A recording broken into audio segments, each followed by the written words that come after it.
हमने Karma make your on destiny video series के part 3 में आर्टिफिशियल इंटेलिजेंस और रोबोट के एग्जाम्पल से जाना कि कर्म कैसे हमारे चेतना में स्टोर होते हैं, कैसे एक छोटा सा अच्छा या बुरा कर्म हमारा संसार चक्र निर्मित करता है।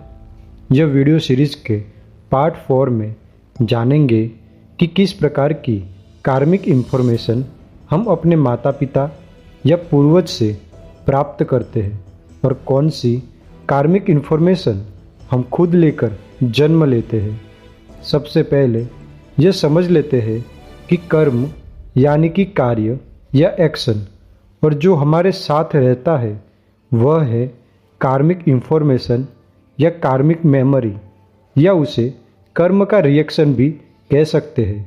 हमारे शरीर का हर एक अंग और मन कार्मिक मेमोरी के कारण कार्य करता है। फॉर एग्जाम्पल, हमारे मन में क्रोध, ईर्ष्या, स्वार्थ और काम वासना का भाव क्यों उत्पन्न होता है। हम सब जानते हैं कि पृथ्वी पर जीवन यूनिसेल्युलर अमीबा से आज मल्टी सेल ह्यूमन बीइंग के रूप में इवॉल्व हुआ है। मनुष्य शरीर को बनते बनते पहले कई सारी भिन्न भिन्न शरीर रचना और मानसिक रचना से गुजरना पड़ा है, फिर जाकर आज इतना बुद्धिमान मनुष्य शरीर और मन हमारे पास है। जब चिंपांजी में से मनुष्य शरीर में इवोल्यूशन हो रहा था, लेकिन शरीर और मन अपने गुण धर्म पकड़े रखते हैं। जब हम जंगलों में रहते थे तब अपने बचाव के लिए, अपना अस्तित्व टिकाए रखने के लिए क्रोध, ईर्ष्या, स्वार्थ और दूसरे इमोशंस का होना जरूरी था।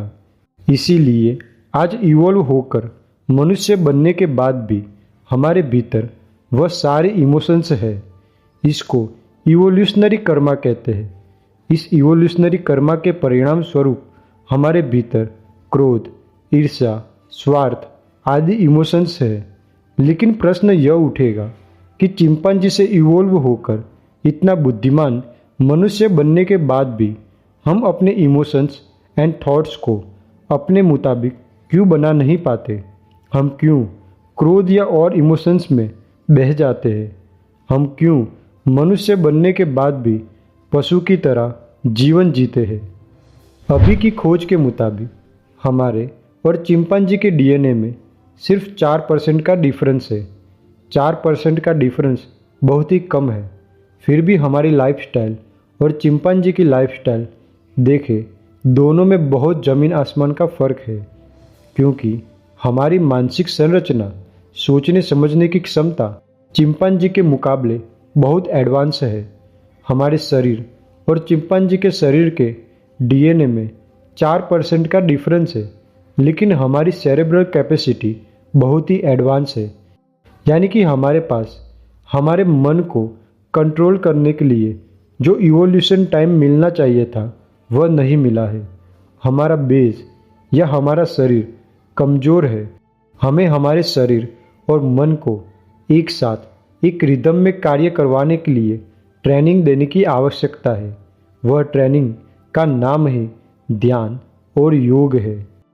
इवोल्यूशनरी कर्मा में अमीबा से लेकर मनुष्य बनने तक के जो सारे कर्म हैं वह सम्मिलित हो जाते हैं। हमारे माता पिता के द्वारा मिली गई आदतें, शरीर, रंग रूप भी इवोल्यूशनरी कर्मा में ही आते हैं। हमारी भावनाएं, सोचने का तरीका, कार्य करने का तरीका, काम वासना भी इवोल्यूशनरी कर्मा के अंतर्गत आता है। अब यह जानते हैं कि अगर सभी इमोशंस हमारे माइंड में पहले से स्टोर होते हैं तो फिर कोई ज़्यादा क्रोधी और कोई कम क्रोधी क्यों होता है। दो जुड़वा बच्चे जो साथ में ही जन्म लेते हैं, एक जैसे सोशल एटमॉस्फेयर में बड़े होते हैं, उनके स्वभाव में अंतर क्यों देखने मिलता है। जैसे हमने पार्ट 3 में जाना कि जैसे कर्म हम बार बार करते रहते हैं, वह कर्म हमारी चेतना की गहराई में पकड़ बनाने लगते हैं। उसे हम सॉफ्टवेयर की कोडिंग और रोबोट के एग्जाम्पल से जाना था। वह वीडियो नहीं देखा है तो ऊपर आई बटन से देख लीजिए, वरना यह वीडियो को समझने में दिक्कत हो सकती है। जैसे हम कर्म करते हैं वैसे कर्म बार बार करने की आदत हमारे माइंड में बनने लगती है। जैसे कि क्रोध करने के बाद हम दूसरी बात क्रोध करने में हिचकिचाएंगे नहीं। या फिर जैसे कि कोई आदमी चोरी करता है, पहली बार वह बहुत इतराता है, सोचता है कि चोरी करे या नहीं। उस व्यक्ति के मन में चोरी एक बुरा कार्य है, उससे दूसरे व्यक्ति को नुकसान होगा, ऐसे विचार भी आते हैं। लेकिन एक बार चोरी करने के बाद वह दूसरी बार चोरी करने में थोड़ा कम इतराएगा और आगे जाकर चोरी करना उसके लिए बुरा कार्य नहीं होगा। एक ही कर्म बार बार करने से उसकी आदत माइंड में बनती है और वह कर्म से जुड़ी भावनाएं हमारे चित्त या चेतना की गहराई में स्टोर होकर हमारा स्वभाव बनाती है। जैसी कार्मिक इंफॉर्मेशन हमारे चित्त में स्टोर होगी, वैसे टाइप्स के इमोशंस हमारे मन में ज़्यादा आएंगे, और जैसे इमोशंस होंगे वैसे विचार आएंगे, और जैसे विचार होते हैं वैसे ही हम कर्म करते हैं। इसीलिए दो जुड़वा बच्चे होकर भी दोनों के स्वभाव में अंतर देखने को मिलता है।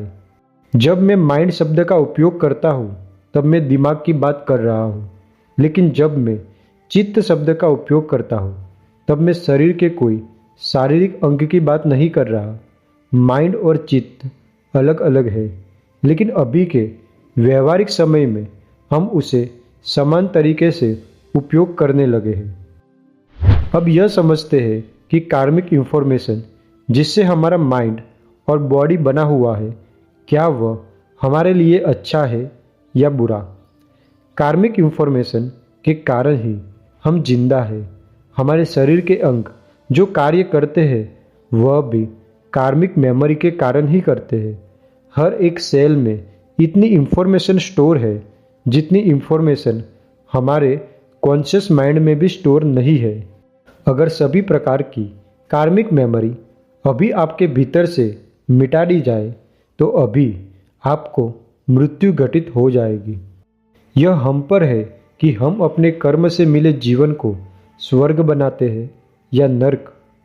कर्म के बारे में एक और बात जाननी चाहिए कि कार्मिक मेमोरी यानी कि कंपल्सिव हैबिट, हम जो कुछ भी कर्म करते हैं उसकी पैटर्न हमारे माइंड में बनती है और फिर वह पैटर्न या कोडिंग के मुताबिक हमारा शरीर और माइंड कार्य करता है। फॉर एग्जाम्पल, हम बाइक चलाना सीखते हैं तो तब उसकी पैटर्न हमारे माइंड में स्टोर होती है। कैसे बाइक को चलाना है उसका कोडिंग हमारे माइंड में होता है। अच्छे से कोडिंग या पैटर्न बनने के बाद हम इजीली ज़्यादा अटेंशन के बिना भी बाइक चला पाते हैं। यह भी एक कार्मिक इंफॉर्मेशन ही है। हम काम वासना को छोड़ नहीं पाते हैं क्योंकि वह इवोल्यूशनरी कार्मिक मेमोरी है। हमारे शरीर को पिछले शरीर से मिली हुई है। शरीर का बेज ही काम वासना पर टिका हुआ है। काम वासना एक कंपल्सिव हैबिट है जो हमारे शरीर में पहले से स्टोर होती है।